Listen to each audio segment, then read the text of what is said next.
All right, good morning, good evening, good night. Welcome into the Nifty Q Show. We're interviewing founders, leaders, and builders in the non-fungible token industry. Today, I'm sitting with my fellow DGen and close friend, Mike Finch, managing partner at Parada Capital. We'll be touching on current market sentiments, how big VC funds are now looking at the NFT space, identifying future trends to navigate the market, and much more. And yeah, I'm coming aboard the Parada Capital ship here, so I gotta do my little salute, man. How's it going here today, bro? It's going good, man. It's going good. No complaints. Having fun. No complaints. We're having fun. We're going to talk a little Yuga Labs. We're going to talk a little bit about your experience and what you're doing with your capital management firm, Parada Capital. That's the biggest conversation I want to have is like having you kind of explain maybe in easy terms, because you do so in such a good way, how like bigger funds are looking at the NFT space, right? Because we're all kind of, at least the people in the chat here, we're all kind of just degens. We're retail traders. We want to know how the bigger players in the space affect us, long term. So that's going to be probably the biggest combo, man. But yeah, we were touching on a little Pirates baseball before. How are you doing in regular life, my brother? I'm just happy that Pirates we don't really talk about obviously in Mm. Pittsburgh. Docked myself a little bit there, but just happy the Pens won after three overtimes the other day, and family's good. It's springtime here, so like I said, no complaints. I mean, we've kind of made it through the IRL winter, if you will. Absolutely, man. And getting some sun in Pittsburgh is a good thing as well, as we always know. We go way back, as you can tell. Me and Mike are just like talking about some Discord things or meeting on Twitter. Me and Mike go way back, all the way to our high school days. So it's been a fun ride. We'll not touch on ICO alert too much. It's fun stories, but I don't want to be in that rabbit hole for too long. Dude, I want to read off Yeah. a tweet here to get this conversation started. Just a tweet here from yourself. My timeline is full of bears calling for end times. You get hate for Lord knows what at this point, and a few shit posters left hanging on for dear life. Maybe bear market Twitter isn't as fun anymore. Damn. Is that how you're feeling today in this environment? A little bit, man.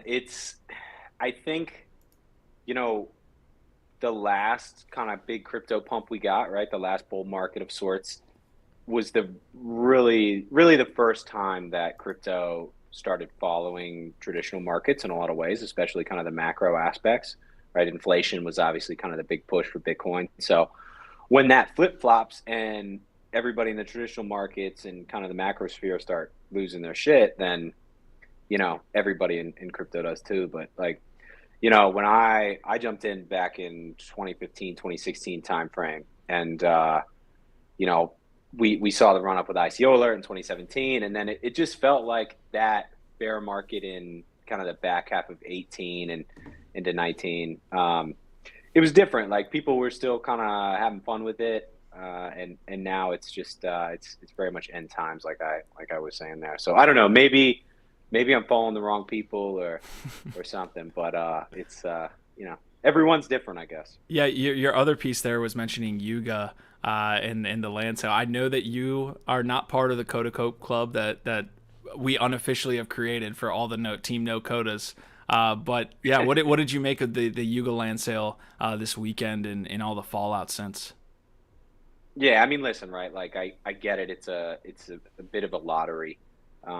So if you're like yourself or some of the other like hardcore holders who have been there from day one and you kind of don't get the new one, and then guys like us who have kind of just like flipped in and out get one, it's a little tilting.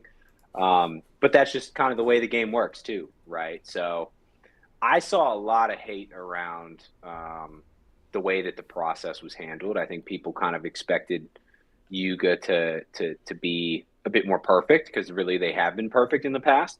Um, there's a lot of conspiracy theories about like, oh, they did ETH on purpose so that they can kind of launch their own blockchain, but that's a little too conspiracy theory for me. I think there's a much better way to go about announcing your own chain than like actively uh, harming and then having to pay back your core community just to Mm-hmm. then announce a new chain. And like, that was really all you heard was kind of the one tweet. Like they haven't come out with a press release shitting on ETH.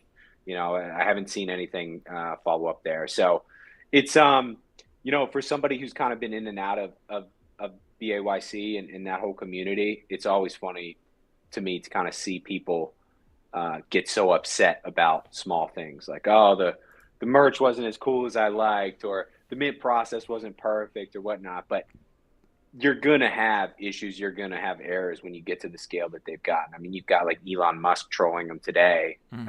on Twitter. You know, talking like, oh, it's not, you know, not so, you know, or it seems so fungible, right? Mm-hmm. So I think it's just kind of it's what you get. I mean, Solana, right, was down for some inordinate amount of time just the other day, and was like actively censoring NFT projects supposedly, Mm-hmm. right? So it's and they're at a massive scale now too. ETH obviously has its own. It's just it's what you get, right? And I think you kind of have to be understanding of what that is going into it. But I get it, right? It's like, hey, you know, if you Yeah. didn't get a coda, you know, and your fucking aunt, you know, got one or something, you're like, this is ridiculous. Yeah. So I understand the code.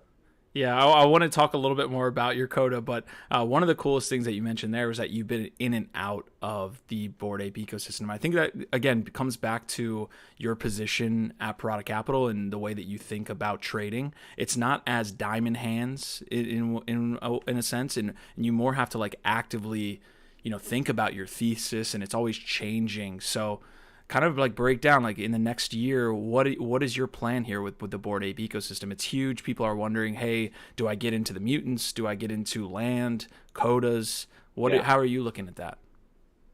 Yeah, it's very complicated and it's very complex because I think you have a couple different factors going on. You know, you have like in the most broadest sense, the crypto market as a whole, right? Which is obviously in bear market territory here. ETH hasn't moved for what, like a week. Bitcoin's not doing anything. I mean, we're certainly not like March 2020, you know, depths of you know, in despair or anything like that. But that kind of broader market is something I think you have to take into consideration when most NFTs are priced in ETH, right? If you buy an NFT for 10 ETH and it goes to 12 ETH, but ETH's down, you know, 50%, you're still wrecked in dollar terms. I think the NFT market is hard for that reason. I think it's hard because it is a brand new market and it's so much different than, you know, punting shit coins or holding ETH or Bitcoin or whatever it is. Um, and then I think it's different also largely because you have yet to see a project like BAYC, you know, down at like the core micro level scale. Like they are the first. They're the ones that are going to go through and show us where the potholes are, where the issues are, where you can find success. And in pure crypto style, you're going to have a whole bunch of people copying them. You're going to have, Mm.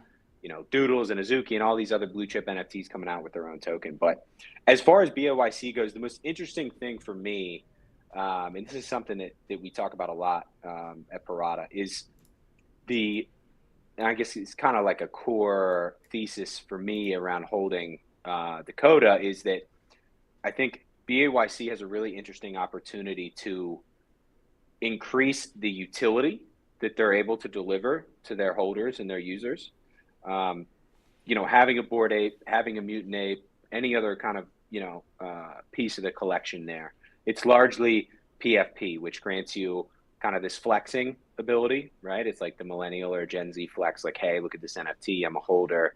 I know what I'm talking about. I mean, you know, you've said it before. I'm sure you've said it on here. Like having that PFP is at this stage kind of like a merit badge, Mm. right? Um, so you get that, you know, you get some access, right? You know, you can get into a Discord, you can get into some of these events, but that's largely the same as a lot of the other blue chip NFTs.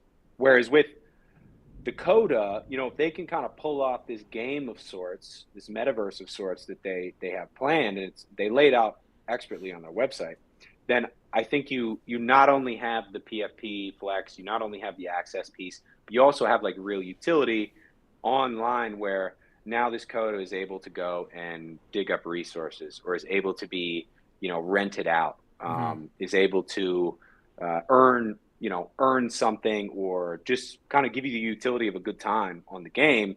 That's a huge change, and that's going to potentially separate them from a lot of the other projects who, maybe they have similar plans, right? Like I know Moonbirds is kind of looking to do something, and everybody's hot on them for that reason. But um, first mover advantage is a big thing, and I think BAYC is right there. So for me, we got in. I don't remember what price we got in on the Bored Ape, but we basically got in right before the Mutant Ape was airdropped. So we did that, held on to the ape a little bit longer. Looked like it was going to go higher. Did well on that. Sold it off well before where we're at right now, of course. But we're able to get the coda with the Mutant Ape. Now we've gotten rid of the Mutant Ape. We're holding the coda. Don't have the BAYC anymore, like I said. So we've kind of like worked down the ladder without being that diamond hand type, like you said.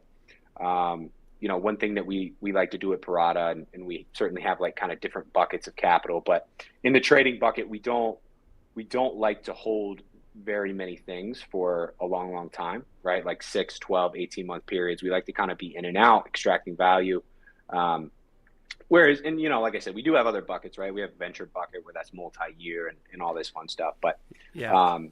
So now I think the question and the gamble of sorts, as we were talking about pre-show, is what rights does the coda have in comparison to BAYC and MAYC? Mm-hmm. Right now, Yuga can't just let BAYC and MAYC and even the Kennel Club fade into the nether.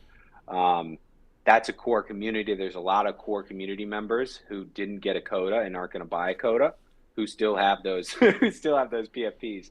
So they can't really afford to do that.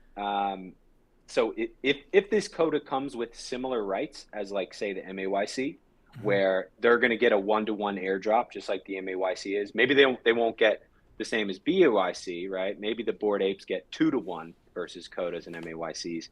Then I think you'll probably continue to see the same thing. Codas are going to be higher priced because of that added utility, right? Versus the MAYCs. But it could go the other way too, and that's kind of part of the gamble, right? Yeah. It might be like, hey, the game's coming out in 12 months, but hold on to your codas. Oh, and by the way, chances are we'll have another airdrop here before then, but only for MAYC and BAYC.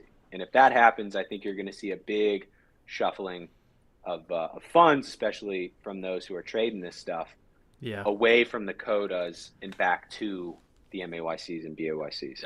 I want to stay here a little bit, but I want to do a little mini hop out and say what's up to the chat here. I've got Easy and Crypto, Digits, Cryptophasia, Perch Life, Hash Rhymes, Choina, and Dmitry Cheznikov is saying, who is this boomer you have as a guest? Big shout out to Dmitry, our good friend here as well.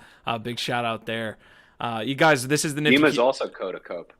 Is he? Oh, well, look, I think so. It got bigger by one Ukrainian. We're good. We're building out a team. Guys, this is the Nifty Q Show. Again, we are interviewing founders, leaders, and builders in the NFT space. We are growing this channel. Thank you so much for stopping by. We're also on podcast afterwards on Spotify, Apple Podcast, good stuff like that.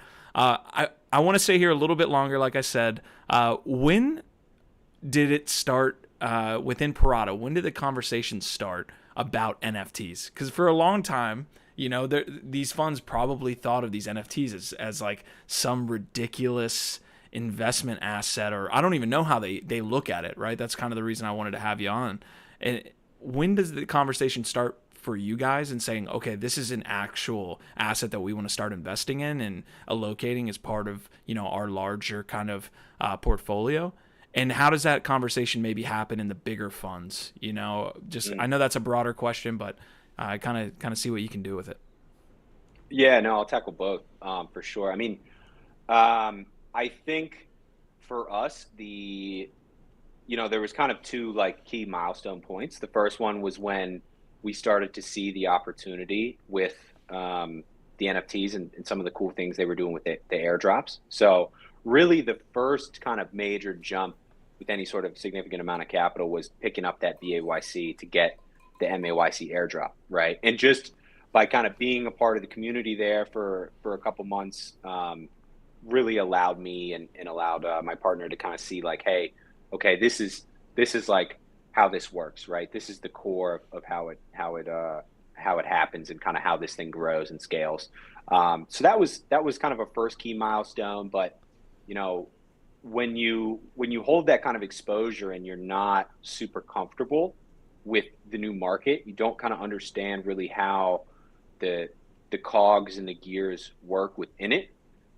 Meaning like when the floor goes down or goes up, and you can't really point to a reason that's fundamental or just purely speculative or anything like that, you you will always start to get sweatier palms than if you know what's going on, right? And that's the Mm. same for shitcoins. That's the same for diamond hands, for traditional markets, right?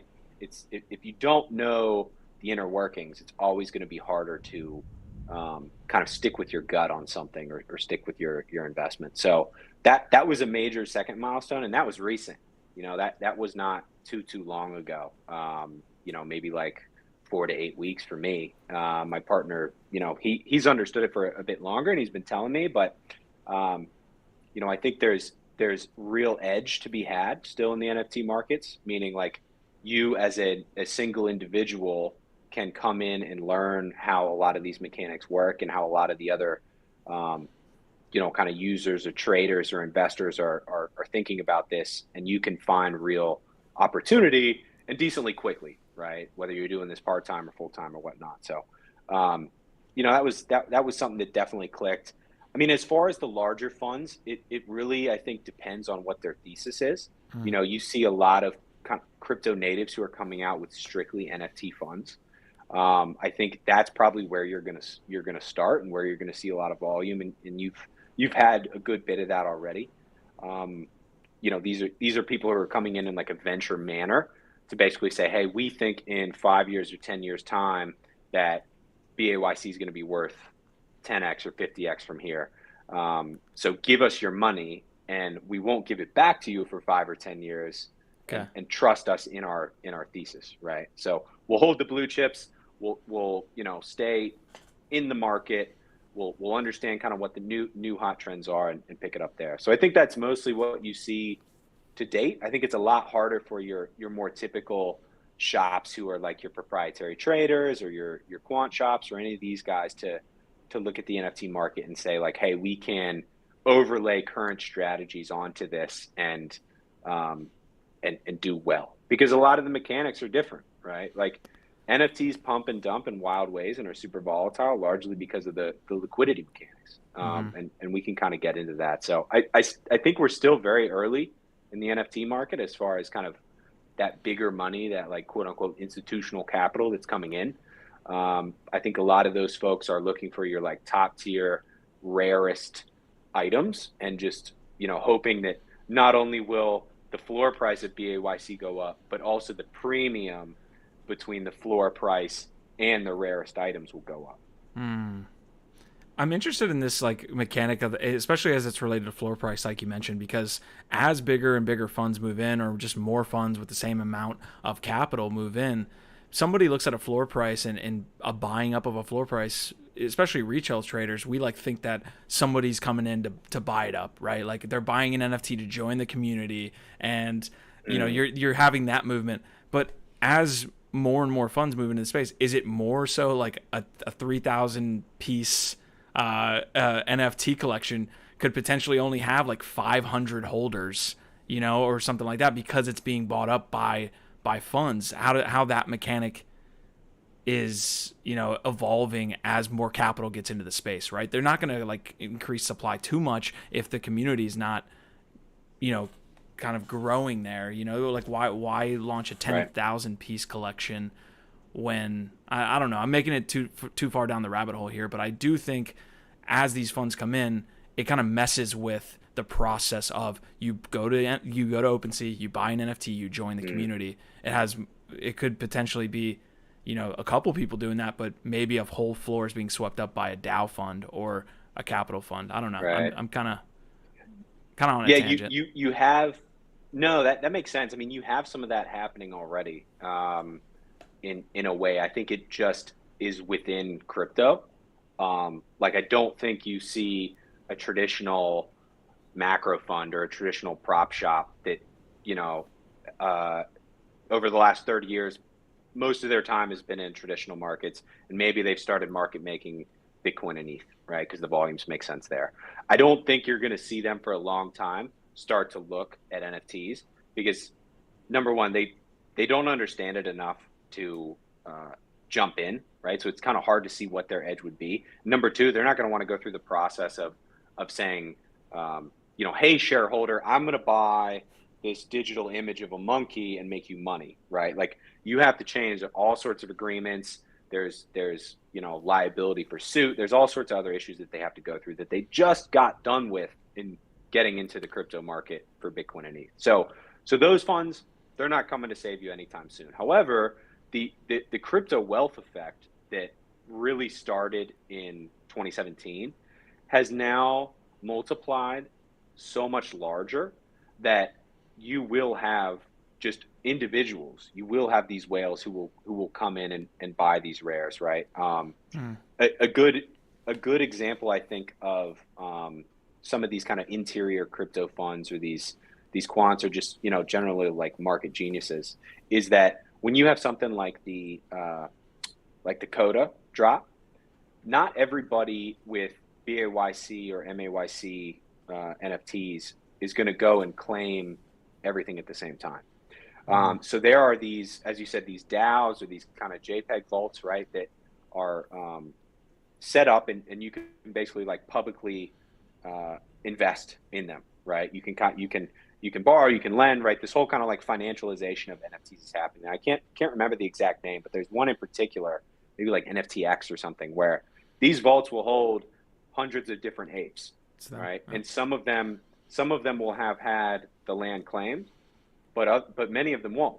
So whenever the land reveal happens, and you can now parse the metadata in an automatic way and say, okay, out of 200 apes, there are 50 where the land hasn't been claimed. What they're going to do is they're going to go and take something like a flash loan, and they're going to set it all up in one transaction, right? Or they're going to use bots to basically handle this instantly, and they're going to borrow money to basically pull the ape from the vault wallet to their wallet. They're going to claim the land, and in the same transaction, send the apes back, right? So this is brand new to NFTs from when a Bored Ape was 4 ETH or 10 ETH, right? Like there wasn't that much interest in it.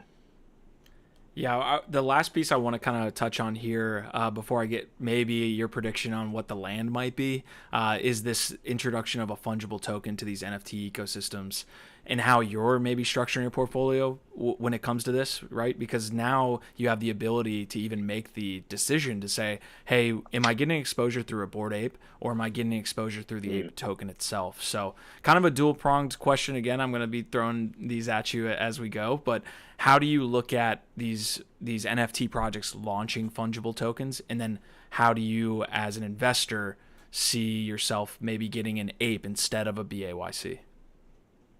Yeah, I think there's kind of two like core ways that I look at it. I think the first one is that ApeCoin in particular was used by BAYC holders and MAYC holders and the community as a whole as this very interesting exit mechanic. The interesting thing about NFTs is that, unlike tokens, they're obviously non-fungible, right? So either you have it or you don't. There's no in between. You can't sell half of your ape and pull out half the profits. Like either you continue for the ride or you don't. So by airdropping ApeCoin, you're effectively in the same way with the land, right? You're effectively giving the community another opportunity to say, hey, do I want to continue and double down of sorts, or keep maybe it's worth 25% of your holding, right? Do I want to increase my leverage of sorts in this community by more, or do I want to use this opportunity to sell the tokens and get out? And I think people, holders who were airdropped the tokens kind of went through this mental process, the first week or so that it launched, and you could kind of see it with the volatility where, maybe initially they held the token and it pumped up to $8 or $10 or whatever it was, right? And then it started dipping and they said, you know what, I'm going to take the 20K or the 40K and I'm going to use this as kind of an exit mechanic to take some profit on my ape while still being able to hold the ape. So I think that's an interesting thing that projects are doing, because you do get to a point where if you started and you were lucky enough or in the know enough to mint three apes, right? And you sold one at 5 ETH and you held two for a long time, and you sold one for 20 ETH, but you've held this last one for the longest time. You haven't really had an ability to kind of exit that position. All the while, the crypto market as a whole is super rugged. So every day you're checking this multiple times a day. Oh my God, the floor's down 5 ETH. They should have sold it. I could have bought this house. Blah blah blah. Right. So that's kind of the first interesting piece that comes with the tokens, because you're overlaying traditional crypto market structure to the NFT market in a way that hasn't been done before. The second thing that's interesting to me is that, like, most people who are looking at Bored Apes, and it's, floor is I think 115, 116 right now, right? 116 ETH. Most people looking at that do not have the cash to go and buy a full ape, Mm-hmm. right? It just is what it is. Even the MAYCs, the kennels, not that I would recommend buying one of those right now. Certainly the Kodas, I think the Kodas are at like 30 or 40 floor ETH, right? Like, this is a lot of money. This is six figures across the board if you want to join. It's a rich man's game. The ape token, however, is something where you can come in, you could buy, 500 of them or 100 of them or 1,000 of them, and kind of ride along that journey that Yuga has, right? And Mm-hmm. unless Yuga screws up and something happens with the coin, there's a hack or they completely abandon it or do something kind of out of character for Yuga, you as a passerby can get exposure to BAYC's growth. So I think it will be interesting to see how ApeCoin grows and evolves, and how they kind of continue to place utility on top of it. And I think there's a real chance that kind of becomes like the de facto, quote unquote, kind of like retail monitor of sorts Mm-hmm. for the BAYC, and at least for now, while it's the only one, the NFT market as a whole. If it's pumping, right, it's probably fair to say that there's either something coming up, some sort of release, right, where you need to use the token, like you had to use the token to purchase the land, or it just kind of shows general sentiment from retail who is coming back into the market for whatever reason. So those are kind of the two interesting things for me with the coins now. But I think you'll definitely see a lot of other projects doing that, for either both of those theses, or just the kind of exit mechanic there. Yeah, Elon's tweet was super interesting to watch the actual price action. Again, with the fungible token, you have the ability to maybe see a more active price chart rather than maybe like a floor price that's rising or falling based on some action. So Yeah. I thought that was super bullish for ApeCoin to have, an ape in general, to have Elon talking about it. He knows what he's doing. He knows what he's doing all the time Yep. when it comes to that stuff. He's not just randomly tweeting that stuff out. He likes to kind of make a little ruckus and then see what he can kind of rumble up there. So ApeCoin, I think, is sitting at about like $15, $14. You like it here? Like, not financial advice, all that good stuff for the SEC. But do you like the ApeCoin here? I think so. I mean, I haven't taken a look at the chart or anything like that. I think if you're picking up ApeCoin anywhere between $11 and like $16, you're really kind of playing on that speculative value and Yuga delivering again, which history has showed it's a good bet. So I think you kind of have to understand why you're picking it up. I think you have to understand that it's brand new. It's going to be super volatile. And for me, if I'm going to pick it up, I'm going to, here at 15, I've got to know that I'm going to say buy more at 10, or be comfortable with it going to 11, 10, $9 before Yuka's able to kind of come out with that with that future utility or whatnot it is, Yeah. whatever it is. But you do have to understand, like, it is purely a bet on Yuga delivering, I think, until you have more, I'll call them NFT coins, out in the market, and it's kind of its own full market. Dimitri here is saying someone on FTX did that flash loan for ApeCoin drop, made like 1 mil from spending like 600 on gas. DJ is saying if you have a Yep. bulk of your net worth in JPEGs and haven't secured a home, vehicle, education, then you're a god tier degen who may get thoroughly wrecked.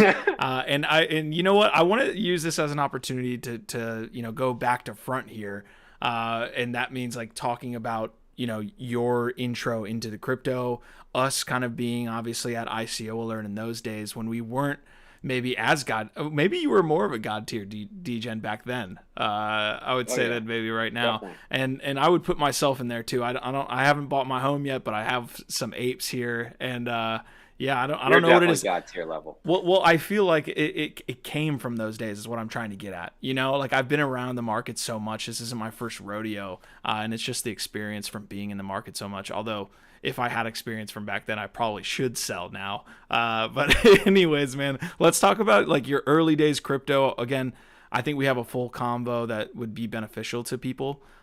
So I don't want to like stay in the intro combo for too long, but I think it'd be super cool to do so. So tell me a little bit about your intro into crypto, and then those ICO alert days we can reminisce on. Yeah, no doubt. I mean, the time that I first heard about crypto was from my younger brother, Rob. And I was selling craft beer at the time, making like $26,000 a year. This was pre-inflation time, so still could kind of survive, but it wasn't, it certainly wasn't like a big time job where I had to make a decision to say, do I give up, some like 6-figure position with the golden parachute at the end of the road and an easy retirement? It was a much easier kind of jump for me. But, he told me about it back in the day, early on. I thought it was, nerdy and his kind of thing. And then as you saw the price go, I started to get a little more interested. So I kind of started, as many people do, and bought way too much of it relative to like my overall net worth at the time. And, basically thought that with the Coinbase account and a whole bunch of ignorance that I could kind of trade this thing back and forth. So, I had a solid little run in like the first half of 2016, kind of trying to trade it back and forth after losing a bunch from Coinbase fees and bad decisions and not paying attention in late 2015, and kind of managed to get out like right around break even or a little bit less. And at the core of it, at the beginning, it was something I was super interested in. For whatever reason, I've always been interested in financial markets. I don't have a financial market background. I went to school for psychology, and was always a sports guy, and kind of wanted to get into real estate before the craft beer thing happened. But for whatever reason, I was interested in it.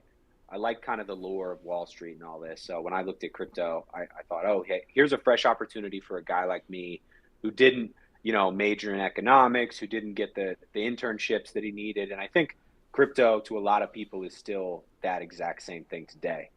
It's kind of a fresh start in a new system where you don't have to play by the rules. You don't have to, go and try to get a job for some awful bank or some, bullshit, Goldman Sachs or something after studying your life away.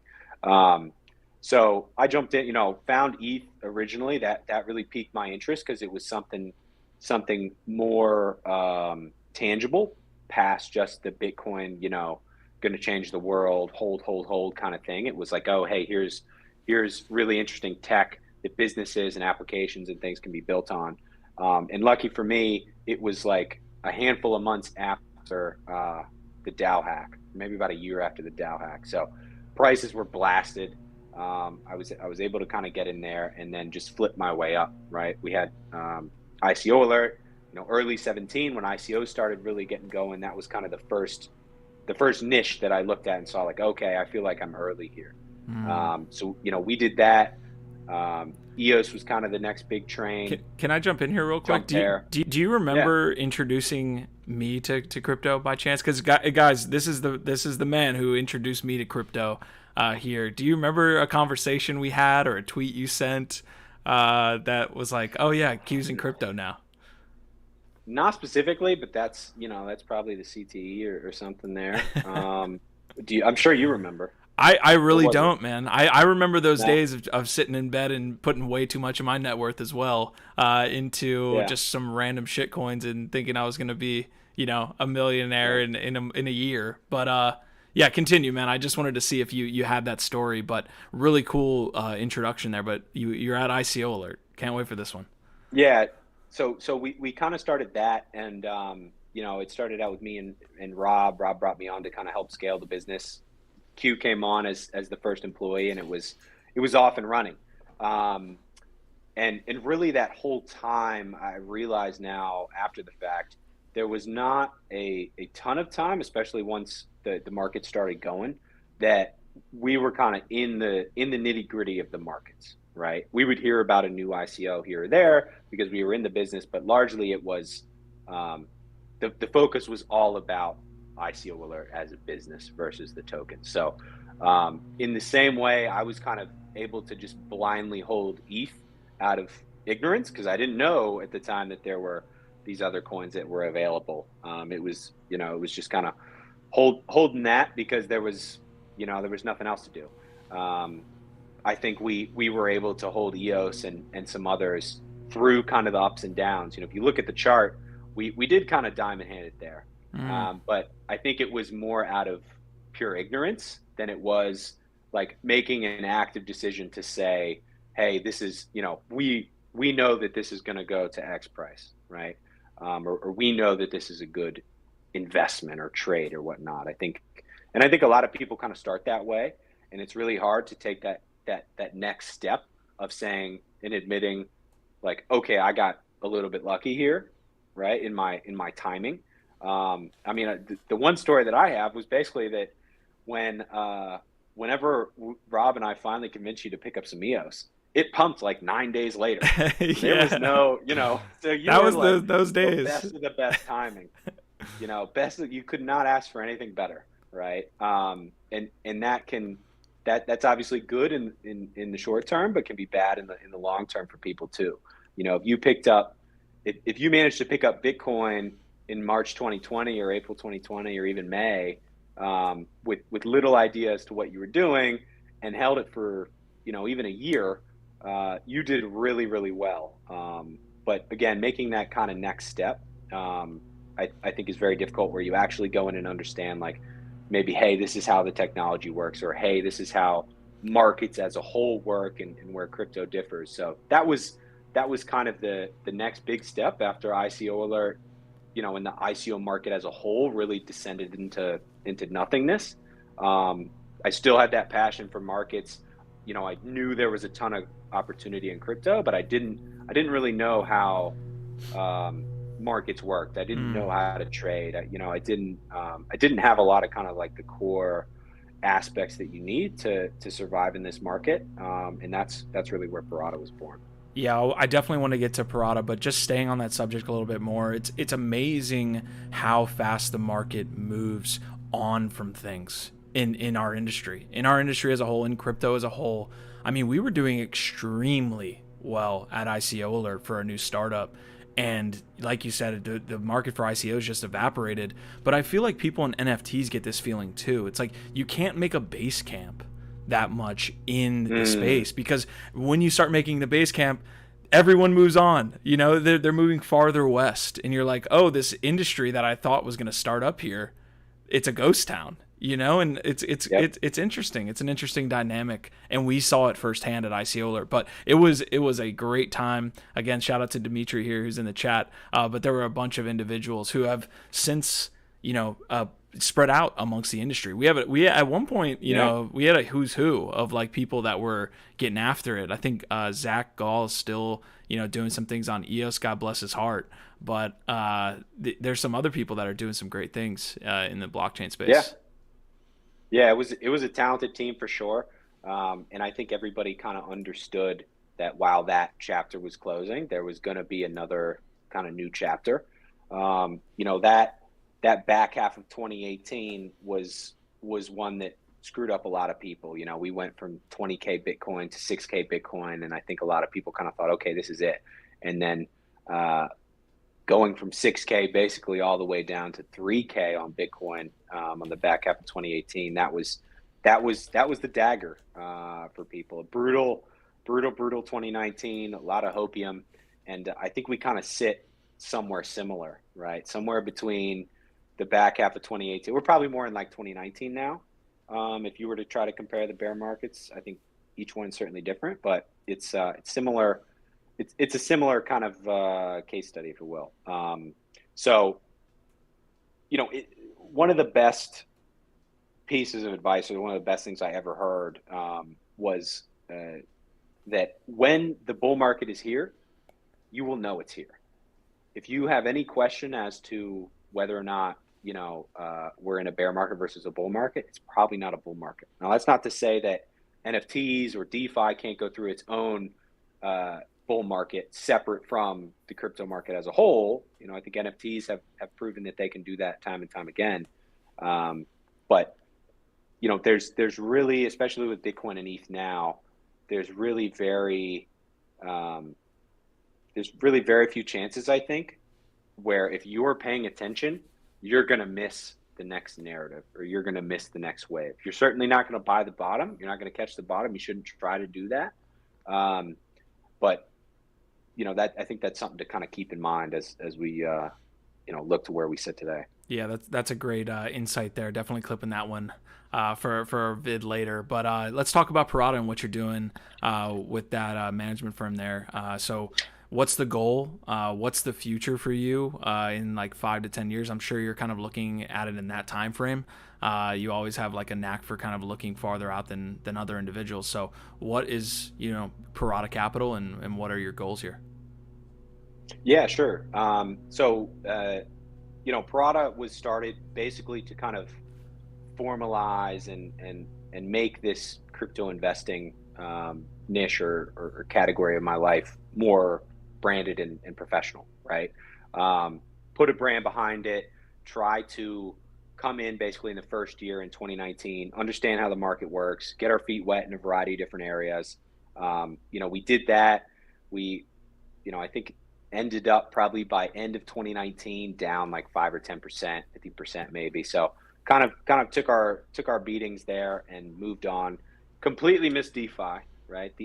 Literally the first DeFi entrance we had was degenning with you and Dimitri and a couple other guys at like 9:30 at night on Hot Dog Finance when APRs were like 110 million%. Like that was when we chose like, hey, this is it. This is the time to enter. This is definitely not the top. And bought, it was that, and then we bought some other DeFi shitcoin at like $11, and it basically just immediately went to zero. So, I think it's important to kind of like take a step away from the entity or the fund or this big kind of hulking behemoth that is a crypto fund, or that people kind of theorize in their head that like, oh, here's somebody, or here's a group of people, or here's a 100-person team who like never misses anything. They know what's going on. They're manipulating the market. Like, no, we completely missed out on one of the biggest, financial kind of windfalls in crypto history and DeFi. Learned a lot, and then boom, March 2020 happened and got completely wrecked. We outperformed the market. I think Bitcoin was down like 55%, and the fund as a whole was only down 25%. But it's hard to it's hard to kind of brag about that when you're down 25% in a matter of hours, right? And kind of licked our wounds and decided we wanted to keep rolling with it, and just went out and continued to learn. There was one strategy that kept us afloat. It was an arbitrage play between Deribit and LedgerX, both of which are options exchanges, Deribit being the main one and LedgerX basically being this like failed, US only kind of more institutional options exchange. So many market makers and traders and large funds got blasted in March 2020 and basically, lost everything, that you had some of the craziest opportunities for arbitrage there. And a lot of the big ones were picked up early by big players, but there were some that were kind of left behind for folks like us. So, we could literally buy an options contract on one exchange and sell it on the other and net a profit, right? The profit would essentially net out when that option contract expired. So we did that for 3 or 4 months. It was money coming in that was able to, kind of keep things afloat. Next thing you know, you start getting the narrative around, Bitcoin and crypto, right? Kind of being this inflation hedge, and it's off to the races, right? But I think that, like, the core point of that story is that even at the worst part, we were still out there for the first time ever, learning, hey, this is how the options market works, right? This is how to buy and sell a call option or a put option or whatnot. So, our largely what we do is kind of broken down into two buckets today. We have like our active or liquid trading bucket, and then we have our more inactive illiquid trading bucket. The illiquid bucket to start is your more venture focused bucket, right? We're not a venture firm, right? It's myself and my partner Zach who run the fund. We're completely self-funded. We don't have any outside investors. Makes things a lot easier for us to do things like interact in the NFT market and trade in the NFT market, where we wouldn't necessarily be able to do that if we had investors. But anyway, that illiquid book is more venture focused. We'll make early stage bets on companies like Aurora or Dapper Labs or Neftify or a lot of these guys who we think will be something big in the coming years, versus the liquid strategies or the trading strategies, which the majority of focus on earning yield on capital. So we're dollar based. We're trying to turn dollars into more dollars, and the yield can be done with funding in the derivatives markets. It can be done with interesting like option strategies around selling options contracts. It can be done in DeFi markets, and then you have really interesting things like a great yield strategy right now is the Looks Rare farm. It's probably the best that we've seen in some time, where you can basically purchase Looks tokens, stake them, and then as long as you have the margin, short the Looks token on a derivatives platform, right? So you basically are able to hedge out and create this market neutral strategy and only earn the staking rewards for Looks. So we kind of break out those two buckets, and as far as goals go, I mean, we want to really kind of do two things. The first one's most obvious, right? Is turn some money into more money. That's the goal of any fund, right? Whether you're doing something strictly venture focused, whether you're a trading fund or a prop shop or quant firm, whatever it is. And the second one is just continue to interact with interesting people doing interesting things in the crypto space. Because yes, not only, is it going to return capital on top of capital if they're successful, but it's going to, as we've seen with DeFi or NFTs or anything else, kind of grow us as entrepreneurs. And at the end of the day, startup founders, we meet unique people, a lot of portfolio companies that we've invested in. We've built, internet friends with, these are people we've never met in real life, especially considering COVID. And they're some of our closest friends now. So that's the goal, kind of take the beatings where we've taken them, and I'm sure we'll take more in the future. Celebrate the victories and kind of survive and advance. Yeah, a couple quick lightning questions, man, based on everything you kind of laid out there. Is there potentially a time, in the near future, far future, where you are going to take outside funds and your fund in Parada Capital gets to like the 100 million asset under management? Is that like an end goal for you, or is it let's just stay family office and just roll? It's hard to predict the future for sure. I think if we did ever go out and raise some substantial amount of money, it would be quite a bit down the road. It would have to be a real change of kind of mindset. The goal would have to go from, hey, professionalizing crypto investing and trading as a career to making something out of, say, a brand name. Right. Parada Capital is never going to get famous as a two-man operation. We might make a lot of money, but we're not going to kind of go down in the history books as like one of the best crypto funds. Right. And that's not the goal. It never has been. So that I think that kind of those interior goals for both myself and Zach would have to change pretty significantly. The other problem with raising money is that it's very much a rich man's game. It's very much a connected man's game. It's all kind of knowing where the capital is and getting access to it. Because for somebody like us, for it to be worthwhile, we would probably, just from an expenses standpoint, around kind of the legal structure and the SEC reporting and the custody and the security and all these different things that have to be done in an institutional and really like high level way, Yeah. we would have to raise something like $50 million. Got it. And typically you're taking a 1% management fee at starting out as a fund, maybe 1.5%, 2% if you've got a big name. And then you're taking 15, 20, maybe 25% of profits that you make with other people's money. So if you go and you do the math and you have in a hedge fund world's kind of day to day, you have a 30% year, which is killer in traditional markets. And you kind of do the math. It's not really worthwhile relative to the amount of people you have to bring on, the additional risk you have to take, the additional amount of hours you have to spend each week and each month, and certainly the amount of stress that goes along with managing other people's money sounds versus like a bitch. your own. Got it. Okay. Other lightning question. I also want to open this up to the chat as well. If you guys have questions for Mike, he does a great job of kind of breaking down any questions you guys have related to like NFT markets or anything like that. And also Dimitri said ETH rallied more than 4% since this interview started. Coincidence? I don't think so. There's some yam comments in the chat as well. So people remember those food DeFi days.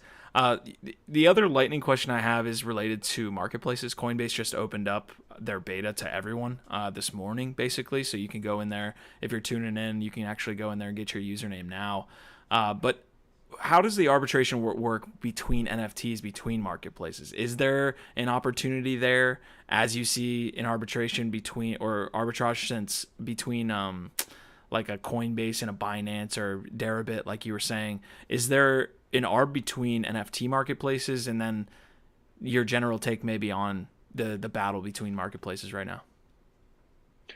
Yeah, I would doubt it. I haven't looked, so I can't say for sure. But I think the NFT market is at a point where you do have some people coming in to quote unquote make the market, right? And they're going to be the first ones at the door to basically help Coinbase or help Kraken. I know Kraken just announced one to say, hey, if some random NFT starts getting bid up here because there's a much larger user presence on Coinbase than there is on OpenSea or something, we will basically go and buy it up on OpenSea and we will sell it on Coinbase, right? I think largely anymore in the crypto space, unless you're early days to a brand new market, like NFTs maybe a year ago or so,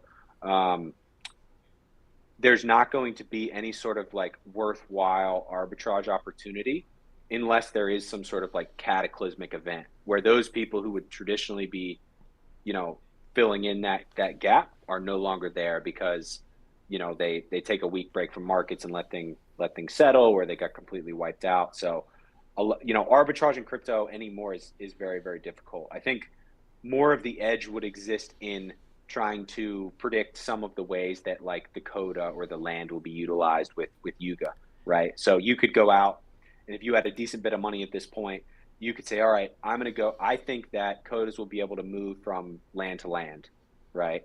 And resources are going to be able to be harvested. So I'm going to go and buy the best coda on the worst land, and I'm going to buy the best land that doesn't have a coda, right? Because effectively, you could move the best coda from the shit land to the best land that doesn't have a coda, and now generate, theoretically, a piece of land with an awesome coda that didn't exist previously. So I think it's quite a bit harder now.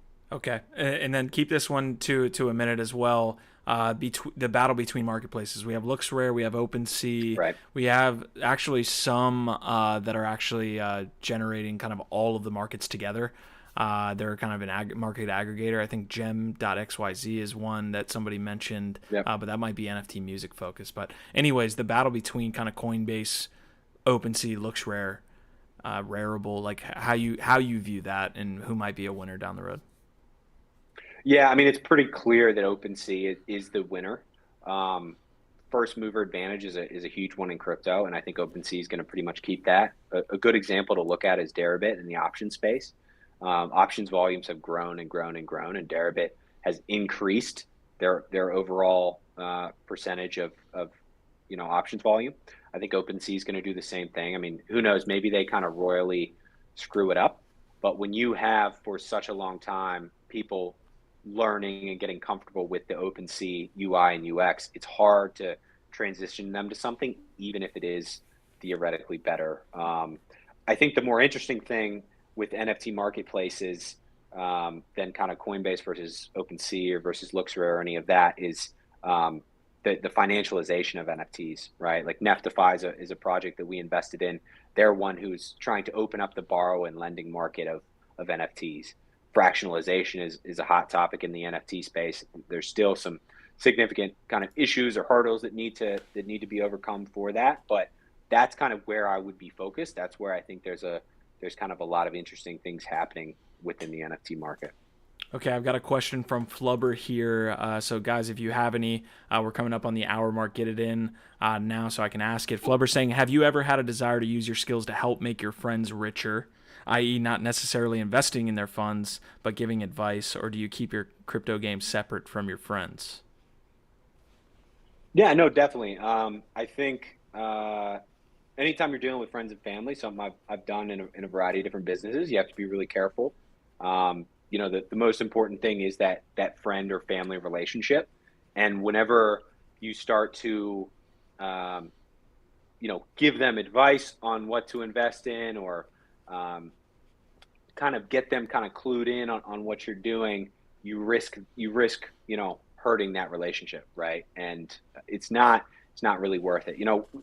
With that being said, I think for us, there's more opportunity kind of on the venture side to help out like a fellow colleague in the space, right? There's another venture fund who is actively investing in play to earn gaming, right? Mm. We'll share deal flow there and kind of help out there. But it's a good question. I think it's one where a lot of crypto folks look and they're like, oh my God, I made all this money.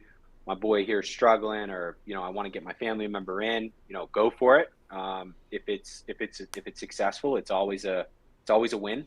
But more times than not, I think if it's not successful because of something outside of your control, it's going to potentially harm that relationship. So just be cautious. Yeah, awesome answer there. The thumbnail for today's episode is like how to navigate the NFT markets, right? So like we talked early on about maybe the current sentiments. I like that you have some exposure to outside markets as well. We can be in this like echo chamber of NFTs where all we hear about is Yuga Labs, and then next week it's Moonbirds, and then next week it's something else. Mm. How does the, I guess, broader market trends or macro trends in like stocks in the world, how are you looking at that as it's related to funneling down to this ecosystem, right? How an NFT trader should be looking at this stuff, like rates, wars, all these different things that are going on. Yeah, I think the difference between the NFT market and any other crypto market, DeFi, the broader crypto market as a whole, traditional markets, is that it's still very much a person to person, P2P game, peer to peer, right? That's going on.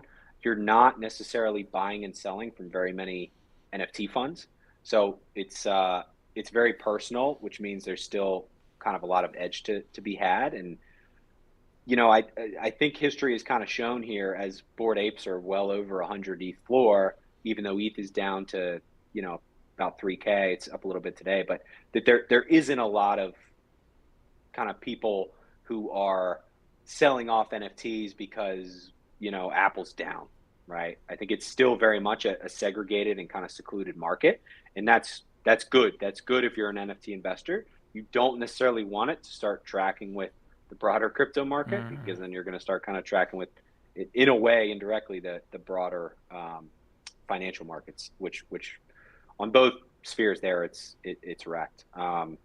I think if you're just starting to kind of think about getting into the NFT market, I think you have to understand a couple things.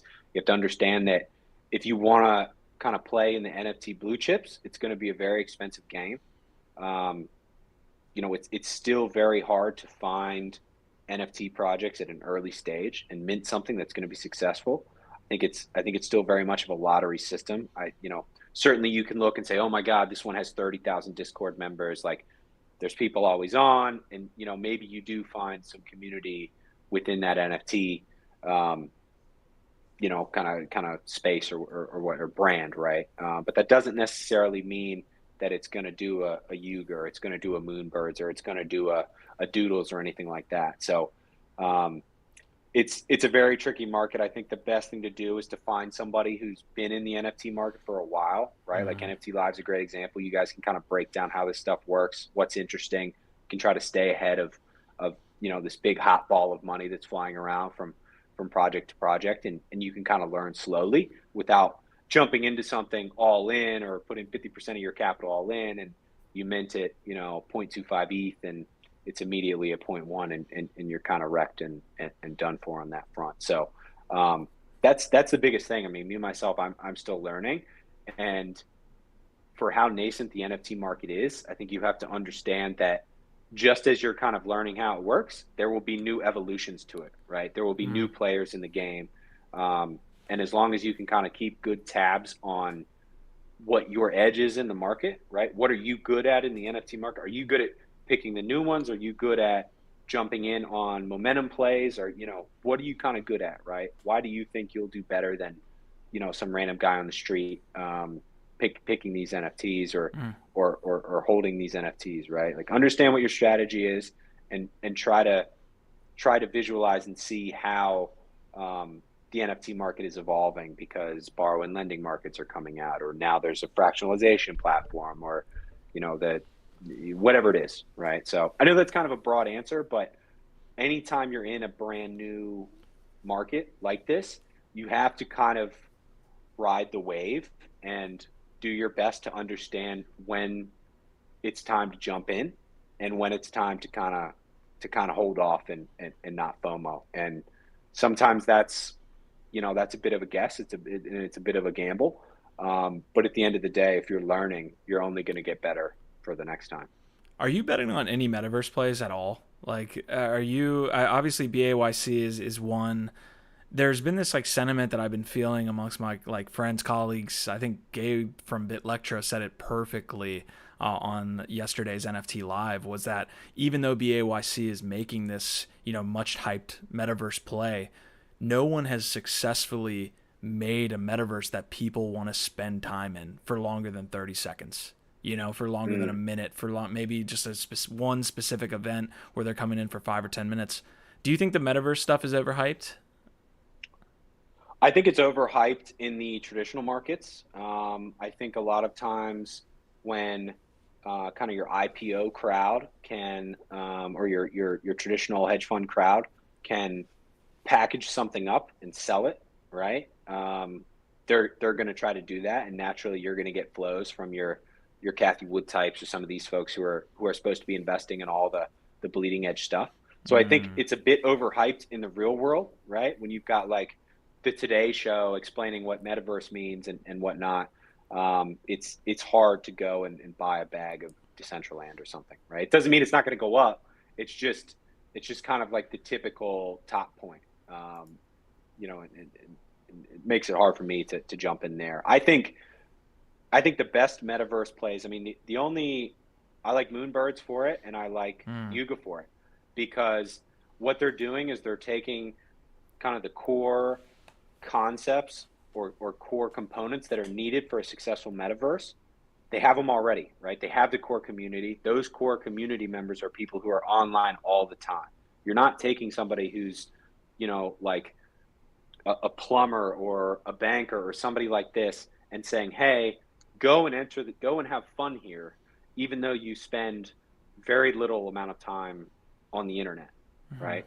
What you're doing is you're taking gamers, you're taking NFT fans, you're taking, crypto natives who are online all the time. They're online 12, 14 hours a day. Like, this is where they live. There's there's no hurdle that has to be crossed for these people to then spend time in this new metaverse. So what it becomes is instead of convincing someone that like this is what all the cool kids are doing, the metaverse is where it's at, and trying to, teach them how to even interact online, you have all of that done, and now you're just focused on providing utility. You're providing something fun, you're providing something meaningful, be it like financially or, giving somebody some sense of community in this metaverse. So, if Yuga, for example, right? Like I think they've got a real shot at kind of being the first metaverse, right? And it's not to say they're going to have millions and millions of users, but they're going to have thousands or tens of thousands of core folks who interact in this quote unquote metaverse on a daily basis. And that's going to be super powerful, I think. And I think they have probably the best shot because they're the first mover. They've got a ton of money to spend. They've got the right partners who are going to be able to, continue to see this thing work. But they've got to execute too. And I think that's the bet. I think that's a really cool point, man. Like Decentraland and Crypto Voxels, like Voxels has been like super successful in a way at kind of creating some like subplots of communities. But what you just kind of got at was like, if you have this group of really, really active individuals who are actively doing things online all the time, you can take that and then create a metaverse for them, as opposed to trying to say, hey, here's this land, like wide land mass that people who are disconnected from each other can go in and buy. Then you have this wide disconnected landmass that looks like a ghost town, which is what you see in Decentraland, to be honest, other than little small plots. I thought that was a good point. Really good stuff. Yeah. And the beauty of it too, is that a lot of times if that core community of a couple thousand people, even a couple hundred people, if they believe in it and they use it on a daily or a weekly basis, there's activity there. They themselves together will create value, right? It's not that they're just sitting, waiting, right? They will talk to each other. They will share ideas, right? That's where kind of like the access piece of NFTs and utility and community is very interesting.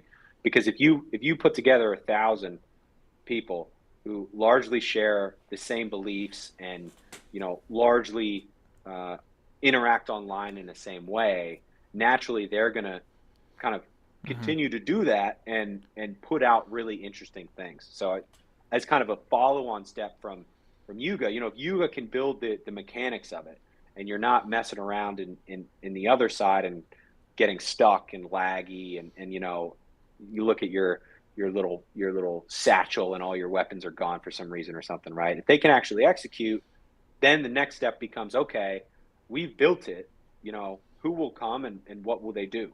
Right. And that's kind of like the next layer that's super interesting to me. Yeah, you've had some good hits here recently, man. You mentioned Moonbirds. You got into Moonbirds, and I thought it was going to pull back. You had strong, vindication that it was going to do it, and it completed. I think it's sitting at like 40 or 30 ETH or something like that at this point, which is great. You also, I think we were talking about 10K TF and that shop. A little bit. Me and you were kind of exchanging messages back and forth. Are there any other plays you want to touch on before we hop off here that you're looking at? I think 10K TF is the big one. Supposedly Beeple and some other folks are behind that. They're announcing something tomorrow on the 5th. So I don't know if that's today, depending on when people are listening to it. But, there's a 10K TF collection of different metaverse clothes, wearables, right, of shoes and backpacks and hats and things that basically various NFT communities have gone out and created already. So you have like a Bored Ape backpack or a Mutant Ape backpack or a ON1 shoe or something like this. But then on top of that, where I'm more interested is you have the 10 KTF stock group, which is all blanks. So kind of the rumor mill that has been going around for a while is that 10KTF, who has this awesome story about this store owner named Wagme San, right? We're all going to make it. I don't know if San stands for anything, but Wagme San. Wagme San, like Japanese, I think.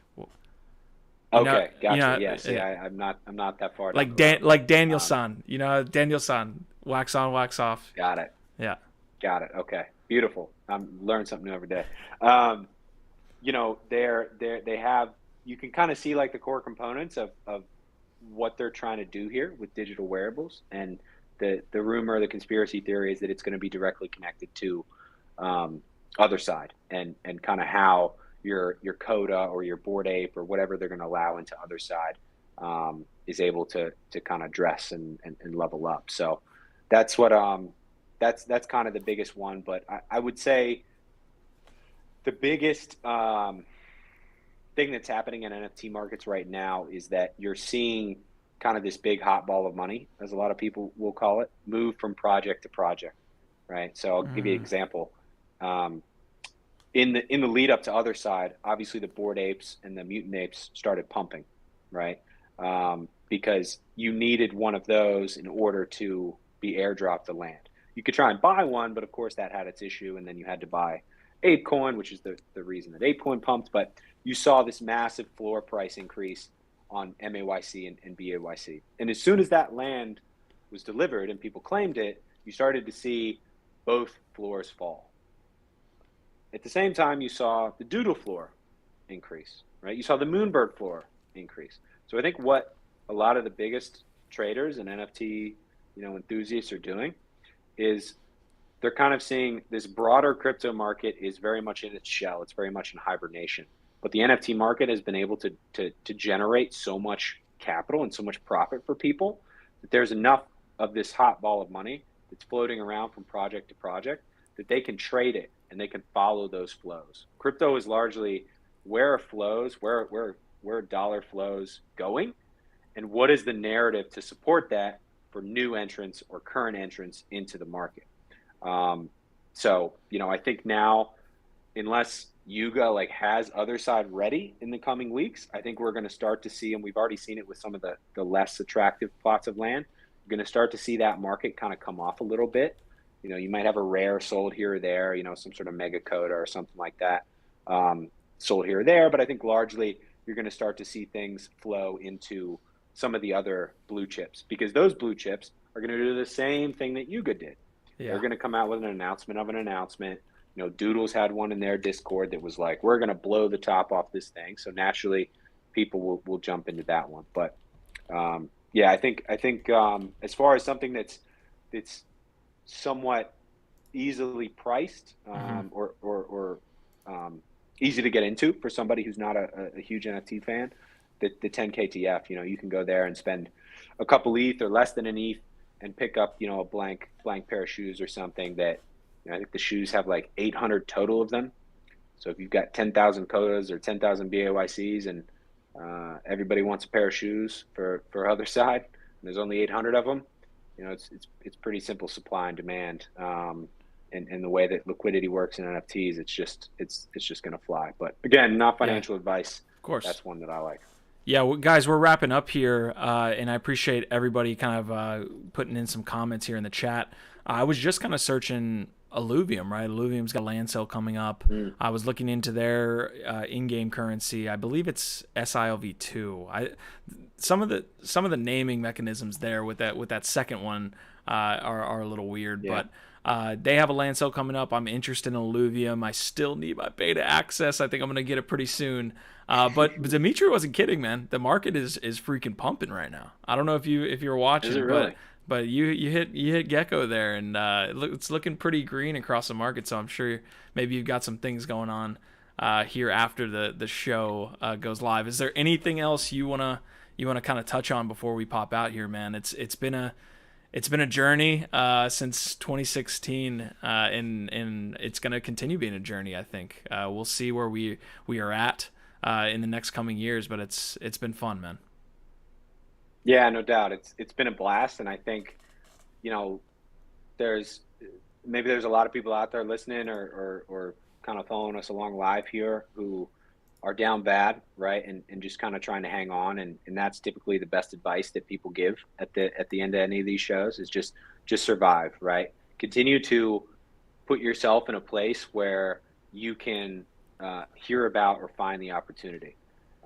If if you want to just hold SHIB or Doge or one of these meme coins and put all your money into it and hope it goes up, and that's all you want to do, go for it, right? But history shows that if you get excited about this, if you're actually passionate about it, if you go out and are curious about other communities versus just being a BTC maxi or an ETH maxi, that's where you're going to not only be able to survive, but you're able to get, going to be able to really get in early on this stuff. And if you got $1,000 to play with, and you put in $100 into 10 different things, that's really all you need. And you can go from $1,000 to $100,000 over the course of a bear market and a bull market cycle. But I think people get caught up on kind of making money quick, and they put the whole $1,000 into SHIB or the whole $1,000 into Doge. It goes down and it's worth $400, and you kind of leave and you kind of move on until that bull market returns, and you try to do the same thing. You put another $1,000 in, and your timing's really poor. So just hang in there. Always happy to come on the show, man. It's an absolute blast. Love what you've done with it, and yeah, man, I'll be keeping an eye on that 10 KTF tomorrow. I think markets are pumping because the FOMC meeting, the Fed stuff. Maybe he said something nice to markets, or maybe people were kind of waiting to make sure there weren't any surprises there. But we'll see. 40K and 3K on BTC and Ether, not an easy level to overcome, as we've seen over the last few months. So we'll see. Yeah, it's been a. I want to get to some of the comments here. Flubber saying, "Let's LFG, OV, our vibe, our tribe." Easy and Crypto saying, "Our vibe, our tribe." Hash Rhymes as well saying, "Awesome episode." Win Dimitri's desk, but yeah, man, I don't know. I don't know when to. I don't know how to kind of end this. I definitely want to get an our vibe, our tribe of you as we kind of put together a highlight video. And not many people know the evolution that this channel itself has made over the times, and really we're gonna be making our final evolution here soon, I think, for Nice. the channel, which is going to be awesome. And it's been a long run, and like I said earlier, it's awesome to just experience it with you. But yeah, whenever you want to come on, man, you want to come on NFT Live, you want to come back on the Nifty Q show, we can definitely talk about it, and let's make it happen. So shout out to everybody out there, bro. man. Go ahead. Yeah, it's been a hell of a ride. I'm happy to be here. Happy to be a part of the community. It's definitely our vibe, our tribe, no doubt about it. Keep hanging with us. Good times are coming. I promise. Right? You're not in the wrong place here. You just got to hang on. There you go, man. All right, we're getting out of here. I'm not going to be here tomorrow, folks, for another Nifty Q show. I've got DJ Savage hosting the NFT Live on Friday, and I will see you guys early next week. Our vibe, our tribe. See you later.